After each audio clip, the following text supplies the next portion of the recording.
আসসালামু আলাইকুম। সুপ্রিয় শিক্ষার্থীরা, অনলাইন ক্লাসে তোমাদের সকলকে স্বাগত জানাচ্ছি। মোসাম্মদ রাশিদা মমতাজ, প্রভাষক প্রাণীবিদ্যা, কক্সবাজার সরকারি মহিলা কলেজ। কোভিড-19 সৃষ্ট প্যান্ডেমিক কন্ডিশনের কারণে সারা দেশ, সারা বিশ্ব যখন লকডাউন, এমনই সময়ে তোমরা যদি পড়াশোনায় পিছিয়ে না পড়ো, তাই বাংলাদেশ সরকারের শিক্ষা মন্ত্রণালয়ের মহসের নির্দেশনায় কক্সবাজার সরকারি মহিলা কলেজ তোমাদের জন্য অনলাইন বেসিস ক্লাসের ব্যবস্থা করেছে। আজ আমরা তারই ধারাবাহিকতায় জীববিজ্ঞান দ্বিতীয় পত্র অধ্যায় 4 মানব শারীরতত্ত্ব রক্ত ও সঞ্চালন চ্যাপ্টারের হৃৎপিণ্ডের গঠন অংশটুকু পড়ব। হৃৎপিণ্ডের গঠন করার আগে আমরা হৃৎপিণ্ড সম্পর্কে কিছু বেসিক ইনফরমেশন জানবো, যেমন হৃৎপিণ্ড কী, হৃৎপিণ্ডের অবস্থানটা কোথায়, দেখতে কেমন। শুরুতেই আমরা হৃৎপিণ্ডের গঠনটুকু, হৃৎপিণ্ড কী তা বলতে হবে।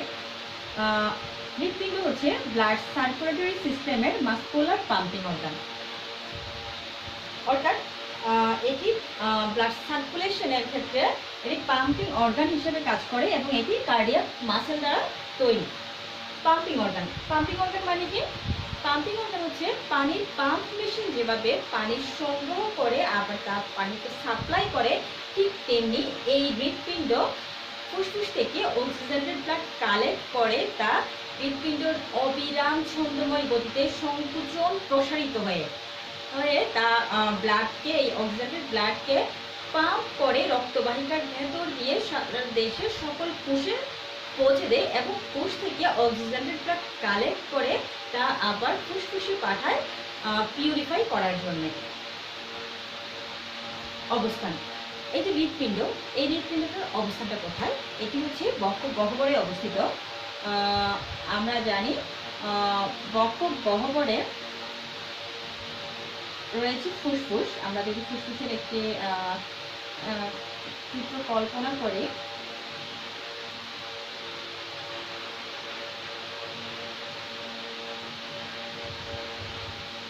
তবে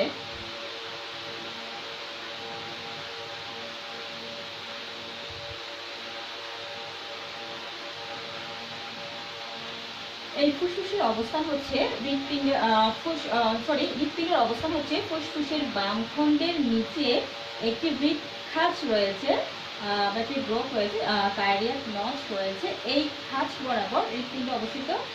এই ফুসফুসের একটি কথা বলে রাখি, ফুসফুসের দুই খণ্ডের মাঝামাঝি যে স্পেসটি রয়েছে এটি বলা হয় মিডিয়া স্পিনাম। এই মিডিয়া স্পিনাম থেকে হৃৎপিণ্ডটি বাম দিক ঘেঁষে অবস্থিত। আরও একটি ব্যাপার আছে, আমরা জানি ম্যামথ শ্রেণীর প্রাণীদের ক্ষেত্রে, সকল প্রাণীর ক্ষেত্রে একটি ইউনিক ক্যারেক্টার হচ্ছে বক্ষ গহ্বর এবং উদর গহ্বরের মাঝখানে একটি ডায়াফ্রাম রয়েছে, ডায়াফ্রাম বা মধ্যচ্ছেদা রয়েছে। এই হৃৎপিণ্ডের অবস্থান হচ্ছে এই ডায়াফ্রামের উপরে ফুসফুসের বাম খণ্ডের যে হৃৎখাঁচটি রয়েছে সেই খাঁচ বরাবর অবস্থিত, অর্থাৎ মিডিয়া স্পিনাম পজিশন থেকে কিছুটা বাঁ দিক ঘেঁষে এটি ফুসফুসের বাম খণ্ডের নিচে অবস্থিত এবং এর একটি অংশ ডায়াফ্রামের সাথে সংযুক্ত। আমার মনে হয় তোমরা বুঝতে পেরেছ। আরও একটি ব্যাপার রয়েছে, এই হৃৎপিণ্ডের নিচের যে সুচালো অংশটি রয়েছে, অ্যাপেক্সে রয়েছে, এটি ফিফথ ইন্টারকোস্টাল পজিশনে অবস্থিত। ফিফথ ইন্টারকোস্টাল পজিশনে অবস্থিত, অর্থাৎ যেহেতু ফুসফুস বক্ষ পিঞ্জরের মধ্যে অবস্থিত, তার পাঁজরের পঞ্চম হাড়ের ফাঁকে এই হৃৎপিণ্ডের সুচালো অংশটি অবস্থিত। এবার সে হৃৎপিণ্ডের আকার। হৃৎপিণ্ড দেখতে কেমন? হৃৎপিণ্ড হচ্ছে প্রায় ত্রিকোণাকার। কেমন? আমরা যদি মুষ্টিবদ্ধ করি তাহলে দেখতে অনেকটা এই ধরনের। হ্যাঁ, আর একটু কেয়ার করে বলি, তোমরা কলার মোচা দেখে থাকতে পারো, কলার মোচার মতো অনেকটা। এবং এটি তাহলে এর আকারটা কেমন? প্রায় ত্রিকোণাকার।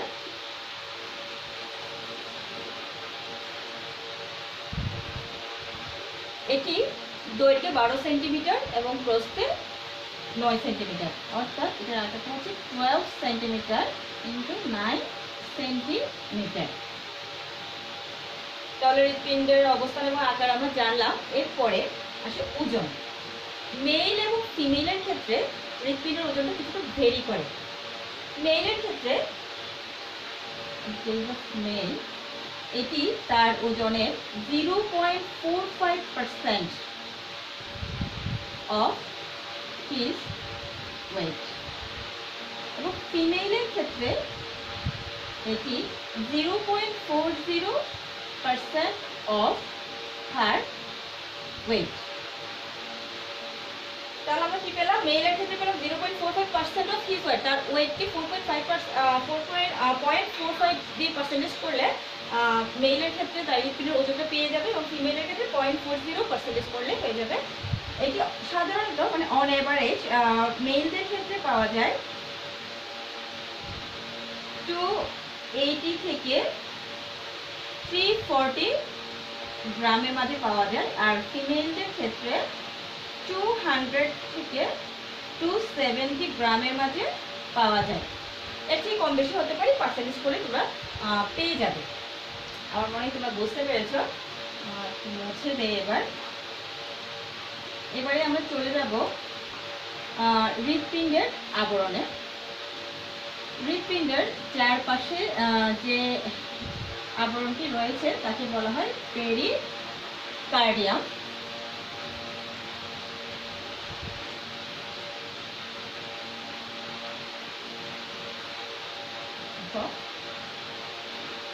আবরণ পেরিকার্ডিয়াম, হৃৎপিণ্ডের বাইরে আবরণটির নাম হচ্ছে পেরিকার্ডিয়াম। এই পেরিকার্ডিয়াম কথাটি এসেছে পেরি এবং কার্ডিয়াম থেকে। পেরি হচ্ছে অ্যারাউন্ড, অর্থাৎ হৃৎপিণ্ডের চারপাশে অবস্থিত, আর কার্ডিয়াম হচ্ছে কার্ডিয়াক কথা থেকে এসেছে।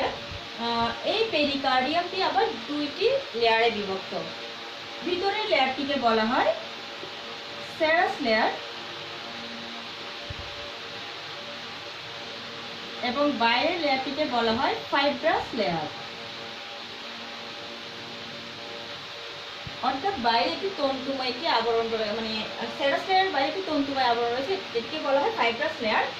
এই সেরাস লেয়ারটি আবার দুইটি অংশে বিভক্ত, দুটি লেয়ারে বিভক্ত হচ্ছে। ভিতরের লেয়ারটিকে বলা হয় ভিসেরাল লেয়ার, এবং বাইরে অর্থাৎ ফাইব্রাস লেয়ার সংলগ্ন লেয়ারটিকে বলা হয়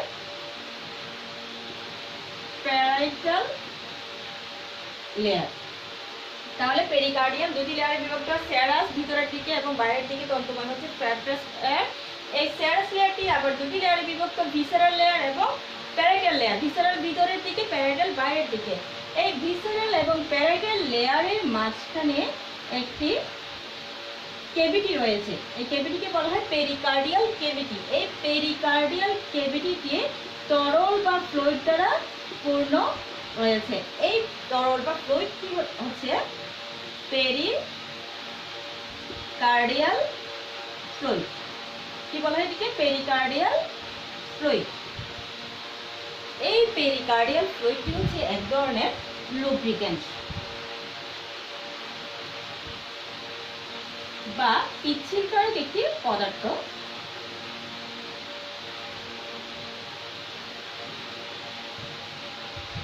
আমরা জানি একটি সুস্থ মানুষের মানে সুস্থ প্রাপ্তবয়স্ক মানব দেহে হৃৎপিণ্ড প্রতি মিনিটে 72 বার স্পন্দিত হয়, এবং তার জীবদ্দশায় প্রায় 2600 মিলিয়ন বার প্রতি মিনিটে 72 টাইমস এটি স্পন্দিত হয়।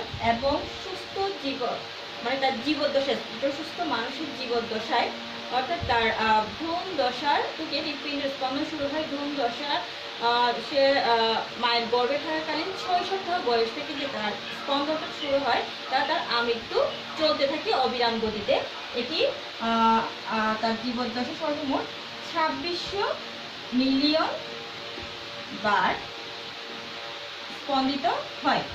এই যে 2600 মিলিয়ন বার স্পন্দিত হতে গিয়ে এটাকে অনেক বেশি ঘর্ষণ, চাপ, তাপ মোকাবেলা করে চলতে হয়। সেই ক্ষেত্রে এই লুব্রিক্যান্ট পেরিকার্ডিয়াল ফ্লুইডটি করে কি, তার জন্য যান্ত্রিক আঘাত থেকে যেন হৃৎপিণ্ড কে রক্ষা করে, আঘাত থেকে, যান্ত্রিক আঘাত থেকে হৃৎপিণ্ড যখন সংকোচন প্রসারিত হয়, প্রসারণকালীন সময়ে হৃৎপিণ্ডের জন্য এই স্পেসটি তার জন্য একটি স্পেস মানে রাখে যে সে যেন প্রসারিত হতে পারে স্মুথলি, এবং তার সংকোচন প্রসারণটা যেন সে স্মুথলি করতে পারে, সেই সাথে হৃৎপিণ্ডকে আর্দ্রতা দেয়।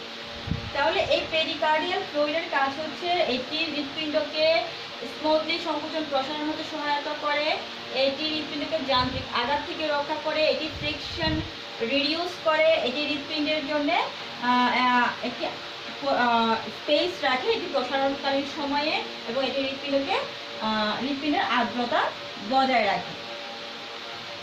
এবারে হৃৎপিণ্ডের আবরণের পরে আসি আমরা হৃৎপ্রাচীর। হৃৎপ্রাচীর হচ্ছে হৃৎপ্রকোষ্ঠের বাইরে যে অংশটি রয়েছে এবং আবরণের নিচে যে অংশটি রয়েছে সেটি হচ্ছে হৃৎপ্রাচীর। এই হৃৎপ্রাচীর 3 লেয়ার্স। হৃৎপ্রাচীর বা ওয়াল 3 লেয়ার্স, এটি 3টি লেয়ারে বিভক্ত। এক, এপিকার্ডিয়াম,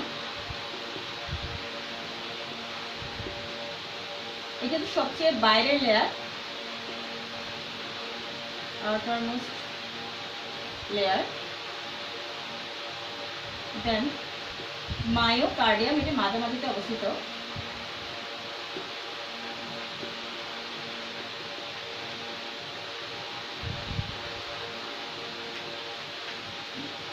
এন্ডোকার্ডিয়াম,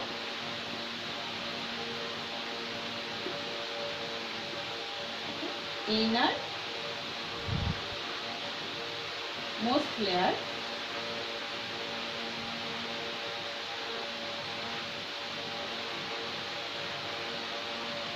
দেখো আমি এই টার্মগুলো ইংলিশে লিখছি, ছোট থেকে লিখে আসছে। ইংলিশে লিখছি এই কারণে তোমাদের বইয়ে এই শব্দগুলো, ইংরেজি শব্দগুলোই বাংলা বানানে লেখা, যার কারণে তোমরা প্রায় সময় বলো যে মানে তোমাদের বুঝতে সমস্যা হয়, মনে রাখতে কষ্ট হয়, তাই আমি ইংরেজিতে লিখছি যাতে তোমরা এটা বইয়ে যখন পড়তে নিবে ওয়ার্ডগুলো তোমাদের সহজ মনে হয়। তাহলে আমরা হৃৎপ্রাচীর বা ওয়াল পেলাম 3টি লেয়ার। সবচেয়ে বাইরের লেয়ারটি হচ্ছে এপিকার্ডিয়াম, দেন মায়োকার্ডিয়াম, দেন এন্ডোকার্ডিয়াম। এবারে আমরা যদি একটা সেকশনের মাধ্যমে এই হৃৎপ্রাচীর এবং হৃৎ আবরণটাকে একটু লক্ষ্য করি।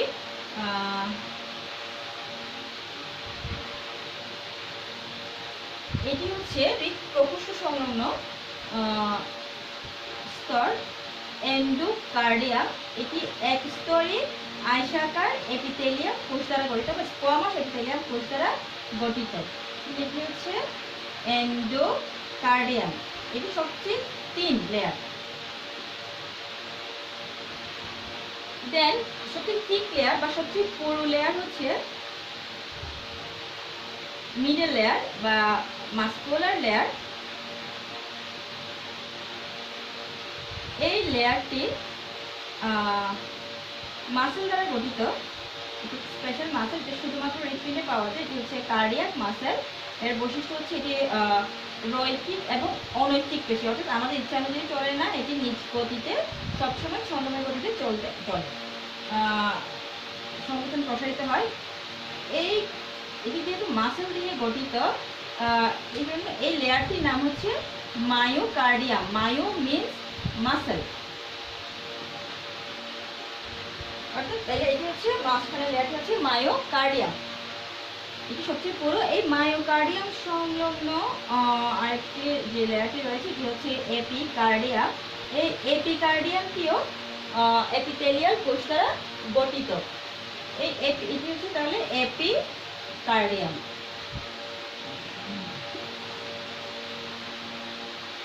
তাহলে কি পেলাম? হৃৎপিণ্ডের প্রকোষ্ঠ সংলগ্ন স্তর হচ্ছে endocardium, then myocardium, epicardium. Endocardium squamous epithelium কোষ দ্বারা গঠিত, মায়োকার্ডিয়াম কার্ডিয়াক মাসেল দ্বারা গঠিত, এবং এপিকার্ডিয়াম এপিথেলিয়াল কোষ দ্বারা গঠিত।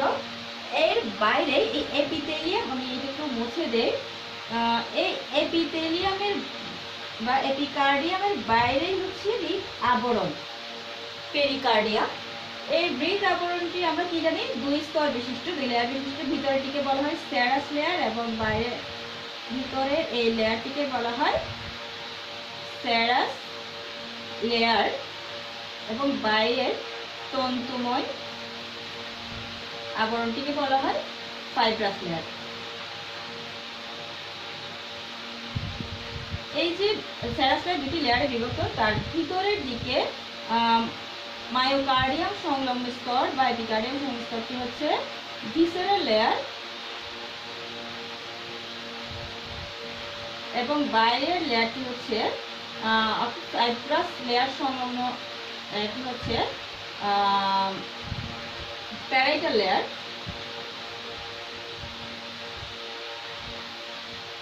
এই যে ভিসেরাল এবং প্যারাইটাল লেয়ারের মাঝখানে ক্যাভিটিটি পূর্ণ থাকে পেরিকার্ডিয়াল ফ্লুইড দ্বারা।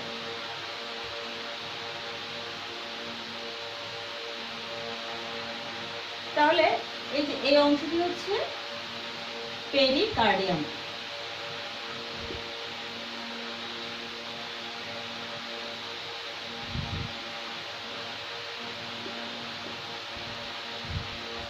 মূলত এই পেরিকার্ডিয়ামের ভিসেরাল লেয়ারটি হচ্ছে হৃৎপ্রাচীরের এপিকার্ডিয়াম। আমরা তোমরা বুঝতে পেরেছ, এখান থেকে এন্ডোকার্ডিয়াম, মায়োকার্ডিয়াম, এপিকার্ডিয়াম, দেন pericardium, পেরিকার্ডিয়ামের serous layer, fibrous layer, serous লেয়ারের মাঝে ভিসেরাল লেয়ার এবং প্যারাইটাল লেয়ার, তার মাঝখানে পেরিকার্ডিয়াল ফ্লুইড। তোমরা বুঝতে পেরেছ। এবারে আমরা হৃৎপিণ্ডের বাহ্যিক গঠনের একটি খেয়াল করব। আমরা যদি একটু চিত্র কল্পনা করি,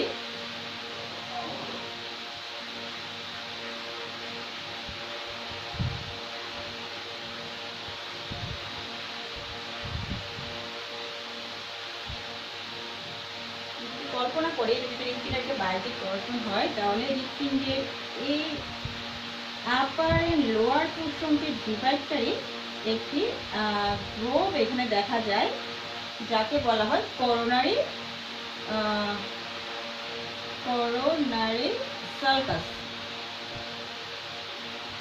এই করোনারি সালকাস হৃৎপিণ্ডটিকে আপার এন্ড লোয়ার পোর্শনে বিভক্ত করেছে। আপার পোর্শনে থাকে এট্রিয়া এবং লোয়ার পোর্শনে থাকে ভেন্ট্রিকল বা নিলয়, উপরে থাকে অলিন্দ।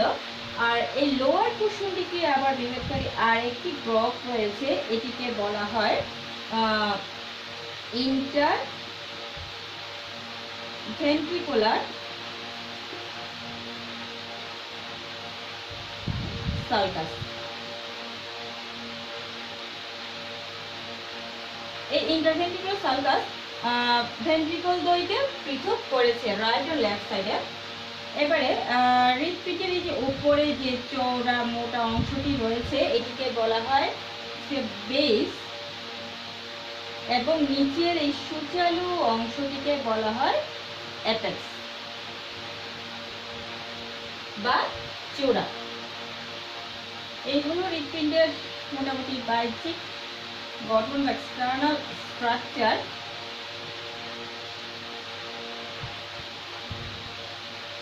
এবারে আমরা হৃৎপিণ্ডের লম্বচ্ছেদের চিহ্নিত চিত্র আঁকবো। এর মাধ্যমে হৃৎপিণ্ডের অভ্যন্তরীণ গঠনটা আমরা খেয়াল করব।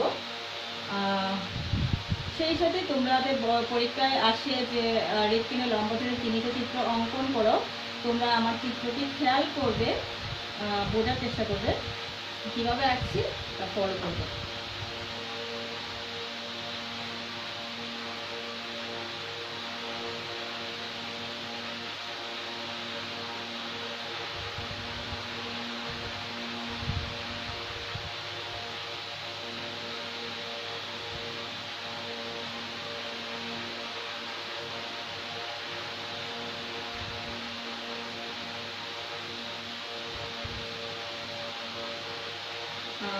আমরা একটু আগে করেছি যে হৃৎপিণ্ডের করোনারি সালকাসের মাধ্যমে হৃৎপিণ্ডটি আপার অ্যান্ড লোয়ার পোর্শনে বিভক্ত। আপার পোর্শনে এট্রিয়াম দই থাকে,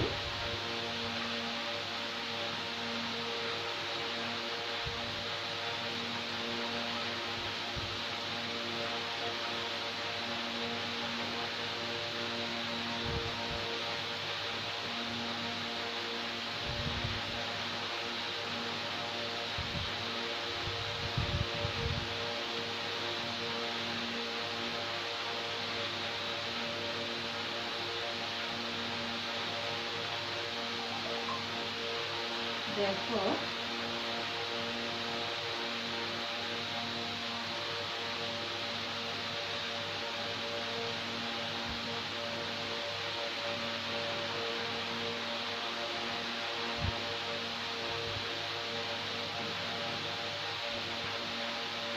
দেখো আমরা হৃৎপিণ্ডের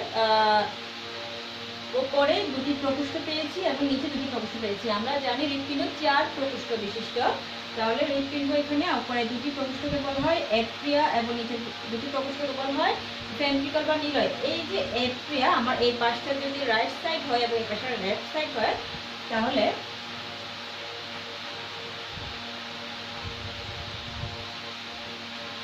এটি হচ্ছে রাইট এট্রিয়াম বা ডান অলিন্দ, এটি লেফট এট্রিয়াম বা বাম অলিন্দ, এটি রাইট ভেন্ট্রিকল বা ডান নিলয়, এটি লেফট ভেন্ট্রিকল বা বাম নিলয়।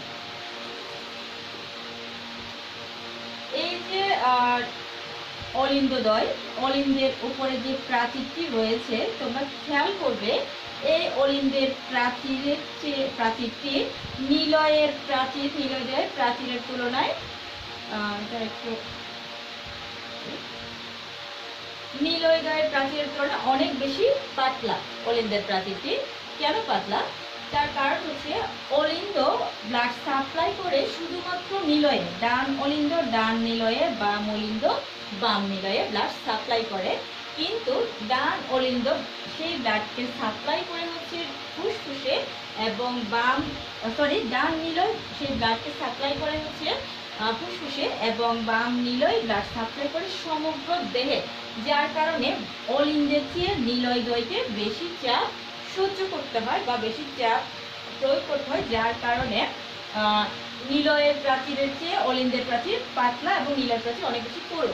আবার এই দুই নিলয়ের মাঝে, ডান নিলয় এবং বাম নিলয়ের মাঝে, বাম নিলয়কে যেহেতু সমগ্র দেহে ব্লাডটাকে পাম্প করতে হয়, পৌঁছাতে হয়, তার কারণে বাম নিলয়ের প্রাচীরটি ডান নিলয়ের চেয়ে বেশি পুরু, অনেক বেশি পুরু। এবারে এই যে অলিন্দদ্বয়, এই অলিন্দদ্বয় একে অপর থেকে পৃথক হয়েছে যে সেপ্টামের মাধ্যমে, এই সেপ্টামটিকে বলা হয় ইন্টার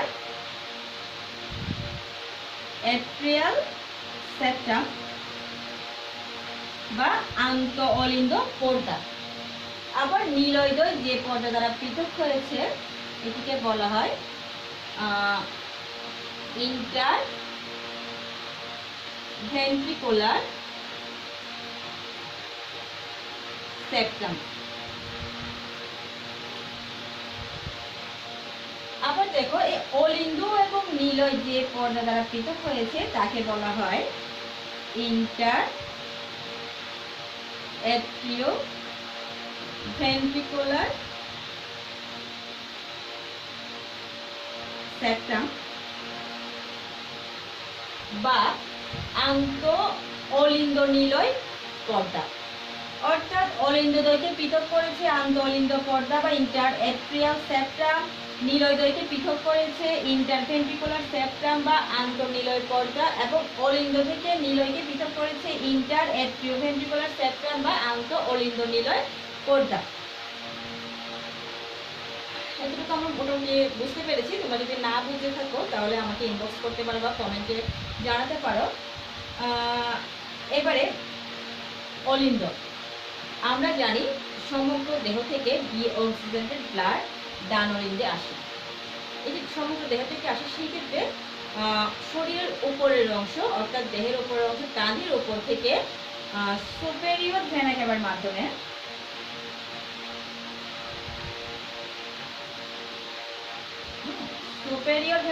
মাধ্যমে কার্বন ডাইঅক্সাইড সমৃদ্ধ ব্লাড রাইট এট্রিয়ামে আসে এবং কাঁধের নিচ থেকে সমগ্র দেহ থেকে ইনফেরিয়র ভেনা ক্যাভার মাধ্যমে কার্বন ডাইঅক্সাইড সমৃদ্ধ ব্লাড প্রবেশ করে। তাহলে উপরের অংশটি হচ্ছে সুপেরিয়র ভেনা ক্যাভা। সুপেরিয়র মানে উপরে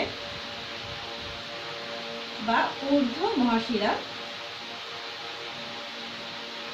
সুপেরিয়র ভেনা ক্যাভা বা ঊর্ধ্ব মহাশিরা মাধ্যমে কাঁধের উপরের অংশ থেকে কার্বন ডাইঅক্সাইড সমৃদ্ধ ব্লাডটি আসে এবং ইনফেরিয়র ভেনা ক্যাভা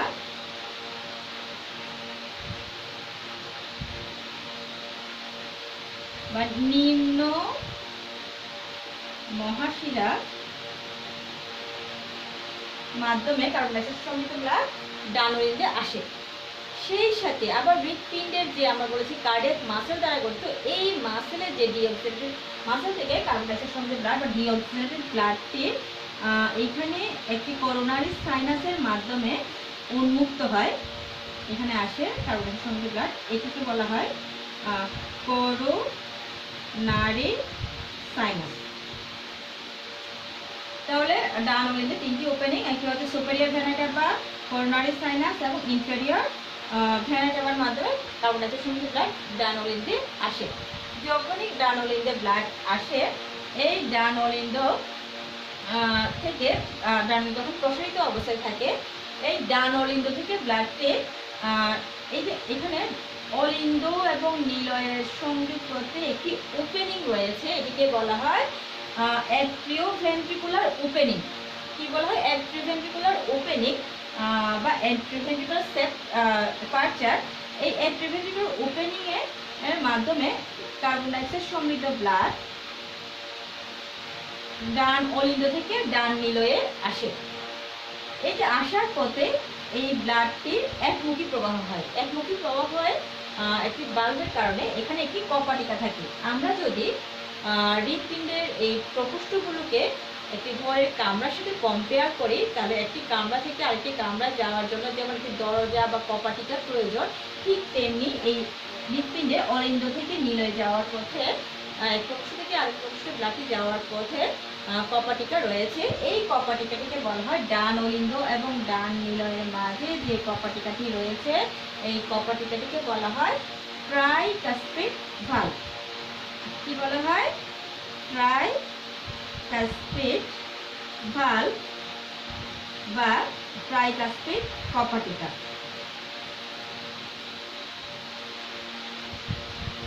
এই ট্রাইকাসপিড কপাটিকাটি একটি অংশ সংযুক্ত থাকে এন্ডোকার্ডিয়ামের সাথে, আর একটি অংশ ট্যাঙ্গির মাধ্যমে নিলয় প্রাচীরের সাথে সংযুক্ত থাকে। এই যে এটি একবার খোলা এবং একবার বন্ধ হতে সহযোগিতা করে। এগুলোকে বলা হয় কর্ডি টেন্ডিনি।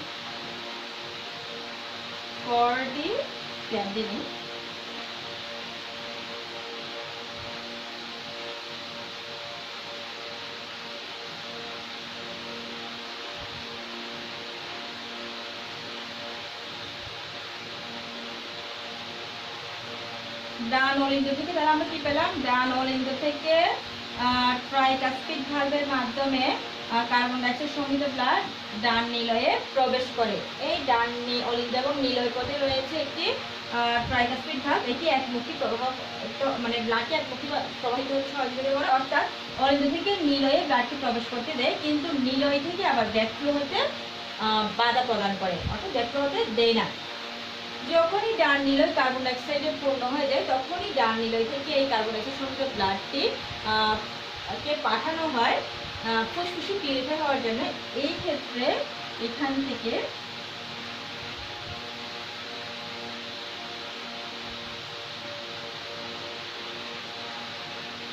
পালমোনারি আর্টারির মাধ্যমে ব্লাড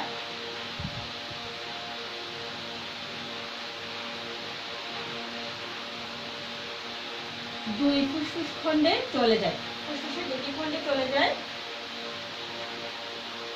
কার্বন ডাইঅক্সাইড সমৃদ্ধ ব্লাড।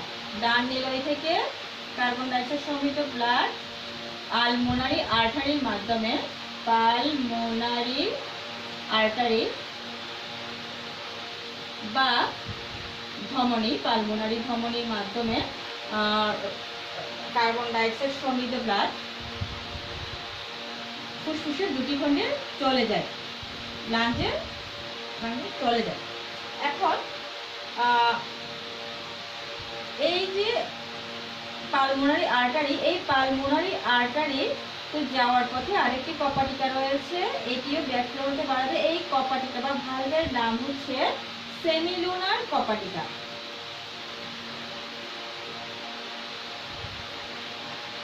সেমি অর্থ অর্ধ, লোনার হচ্ছে চার, অর্থাৎ এটি অর্ধচন্দ্রাকার একটি কপাটিকা এখানে রয়েছে। দেখো এই যে ডান অলিন্দ থেকে ব্লাড ডান নিলয় আসলো, ডান নিলয় থেকে চলে গেল ফুসফুসে পিউরিফাই হওয়ার জন্য। এই যে পিউরিফাই হলো ব্লাডটা, সেই ব্লাডটা আবার পালমোনারি ভেইনের মাধ্যমে দুই ফুসফুস খণ্ড থেকে পালমোনারি ভেইন বা শিরার মাধ্যমে, পালমোনারি শিরার মাধ্যমে এই অক্সিজেনেটেড ব্লাড ফুসফুসে পিউরিফাই হয়ে ব্যাপক প্রক্রিয়ায় অক্সিজেন কার্বন ডাইঅক্সাইড দেহের বাইরে চলে যায় এবং কার্বন ডাইঅক্সাইড দেহের বাইরে চলে যায় এবং অক্সিজেনটি আবার আর্টারি ভেইনে চলে আসে, ফুসফুস থেকে কোষিজালিকার মাধ্যমে, ভেইনের মাধ্যমে হৃৎপিণ্ডে এসে পৌঁছায়, হৃৎপিণ্ডের বাম অলিন্দে এসে পৌঁছায়। এখন তোমাদের মনে একটা প্রশ্ন জাগতে পারে যে তোমরা জানো সবসময় যে ধমনী অক্সিজেন সমৃদ্ধ রক্ত ক্যারি করে, আবার শিরা কার্বন ডাইঅক্সাইড সমৃদ্ধ রক্ত ক্যারি করে, কিন্তু এই ক্ষেত্রে ভিন্ন, যে পালমোনারি শিরা অক্সিজেন সমৃদ্ধ ব্লাড ক্যারি করছে এবং পালমোনারি আর্টারি কার্বন ডাইঅক্সাইড সমৃদ্ধ ব্লাড ক্যারি করছে। এটি হচ্ছে ব্যতিক্রম। তোমাদের মনে রাখতে হবে সকল ধমনী অক্সিজেন সমৃদ্ধ ব্লাড ক্যারি করলেও একমাত্র পালমোনারি ধমনী কার্বন ডাইঅক্সাইড সমৃদ্ধ ব্লাড ক্যারি করে, এবং সকল শিরা কার্বন ডাইঅক্সাইড সমৃদ্ধ ব্লাড ক্যারি করলেও একমাত্র পালমোনারি শিরা অক্সিজেন সমৃদ্ধ ব্লাড ক্যারি করে। এই ডান নিলয়ে যখন অক্সিজেন কার্বন ডাইঅক্সাইড সমৃদ্ধ ব্লাড প্রবেশ করে প্রসারিত অবস্থায় থাকে, ঠিক সমসাময়িক সময়ে এই বাম অলিন্দ প্রসারিত অবস্থায় থাকে এবং অক্সিজেন প্রবেশ করে, অক্সিজেন সমৃদ্ধ ব্লাড প্রবেশ করে। একই সময়ে দুটি অলিন্দ প্রসারিত অবস্থায় থাকে। আবার ডান অলিন্দ যখনই সংকুচিত হয় ব্লাডটিকে ডান নিলয়ে পাঠিয়ে দেয়, ঠিক সমসাময়িক সময়ে বাম অলিন্দ সংকুচিত হয়ে এই অক্সিজেনেটেড ব্লাডটিকে বাম নিলয়ে পাঠিয়ে দেয়। এই যে বা অলিন্দ নিলয় ছিদ্রপথে এখানেও একটি কপাটিকা রয়েছে, এই কপাটিকার নাম হচ্ছে বাইকাস্পিড কপাটিকা। অর্থাৎ বাম অলিন্দ এবং বাম নিলয় ছিদ্রপথে যে কপাটিকা রয়েছে তাকে বলা হয় বাইকাস্পিড ভালভ বা মাইট্রাল ভালভ বা কপাটিকা, বাইকাস্পিড কপাটিকা বা মাইট্রাল কপাটিকা। এই কপাটিকাটি একমুখী, অর্থাৎ এটা বাম অলিন্দ থেকে অক্সিজেনেটেড ব্লাডকে বাম নিলয়ে আসতে দেয়, কিন্তু বাম নিলয় থেকে ব্যাক ফ্লো হতে